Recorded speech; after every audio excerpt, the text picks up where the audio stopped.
Hello friends, this is Sweety and welcome to learning without burden. इसके पहले वाले part में हमने देखा था कि कैसे अंग्रेज यहाँ आए थे सिर्फ व्यापार के पर्पस से, और उसके बाद पुर्तगाली आए, डच आए। अब हम देखेंगे कि व्यापार के पर्पस से आए तो फिर उन्हें साम्राज्य क्यों स्थापित करना पड़ गया। आइए शुरू करते हैं। ईस्ट इंडिया कंपनी बंगाल में व्यापार शुरू करती है। पहले वो बंगाल में व्यापार शुरू किया। पहली इंग्लिश फैक्ट्री 1651 में हुगली नदी के किनारे शुरू हुई। पहली इंग्लिश फैक्ट्री जो है वो 1651 में हुगली नदी के किनारे शुरू हुई। कंपनी के व्यापारी यहीं से अपना काम चलाते थे। जब ईस्ट इंडिया कंपनी आई 1651 ईस्वी में, तो हुगली नदी के किनारे उसने अपनी पहली कंपनी स्थापित की और वहां से अपना व्यापार शुरू किया। इन व्यापारियों को उस जमाने में फैक्टर कहा जाता था। इन व्यापारियों को उस जमाने में फैक्टर कहते थे।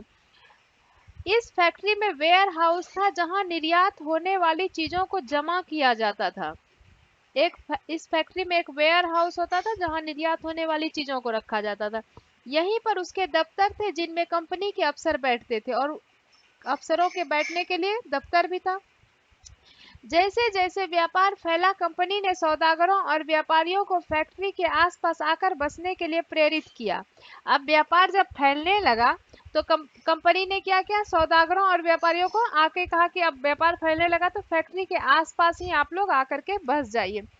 1696 तक कंपनी ने इस आबादी के चारों तरफ एक किला बनाना शुरू कर दिया। अब क्या किया, यहाँ पे बंगाल में उसका था कंपनी कंपनी के चारों तरफ उसका सौदागर और जो है ये सौदागरों और व्यापारियों। अब कंपनी के चारों तरफ सौदागर और व्यापारी बसने लगा। उसके बाद क्या किया, उसने एक किला बनाना शुरू कर दिया। ठीक है। 2 साल बाद उसने मुगल अफसरों को रिश्वत देकर 3 गांवों की जमींदारी भी खरीद ली। 2 साल के बाद क्या किया, मुगल अफसर को घूस दे करके, रिश्वत दे करके 3 गांव की जमींदारी खरीद ली। इनमें से एक गांव कालीकता था जो बाद में कलकत्ता बन गया। जो गांव खरीदा था 3 गांव, उसी में से एक गांव था कालीकता जो बाद में कलकत्ता बना, और अब उसको हम लोग क्या कहते हैं, कोलकाता कहते हैं। अब इसे कोलकाता भी कहा जाता है। कंपनी ने मुगल सम्राट औरंगजेब को इस बात के लिए भी तैयार कर लिया कि वह कंपनी को बिना शुल्क चुकाए व्यापार करने का फरमान जारी कर दे। अब कंपनी ने क्या किया, औरंगजेब को इस बात के लिए तैयार किया कि हमको टैक्स छोड़ दीजिए, हम बिना टैक्स दिए ही व्यापार करेंगे। और औरंगजेब इस बात के लिए राजी भी हो गया। औरंगजेब ने कंपनी को परमिशन दे दिया कि ठीक है, तुम बिना टैक्स दिए ही व्यापार करो। कंपनी ज्यादा से ज्यादा रियायतें हासिल करने और पहले से मौजूद अधिकारों का ज्यादा से ज्यादा फायदा उठाने में लगी हुई थी। वो चाह रहा था कि हमको ज्यादा से ज्यादा टैक्स में छूट मिले और ज्यादा से ज्यादा फायदा हो। उदाहरण के लिए औरंगजेब के फरमान से केवल कंपनी को ही शुल्क मुक्त व्यापार का अधिकार मिला था। कंपनी के जो अफसर निजी तौर पर व्यापार चलाते उन्हें यह छूट नहीं थी, लेकिन उन्होंने भी शुल्क चुकाने से इनकार कर दिया।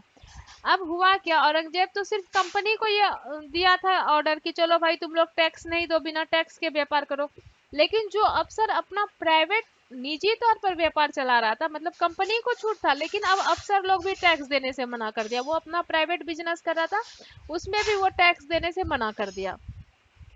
इससे बंगाल में राजस्व वसूली बहुत कम हो गई। अब जब टैक्स ही कंपनी नहीं देगी तो सरकार को तो राजस्व वसूली कम होगी। सरकार तो टैक्स से ही चलाती है ना, सरकार के पास पैसा कहाँ से आता है, टैक्स से ही पैसा आता है सरकार के पास।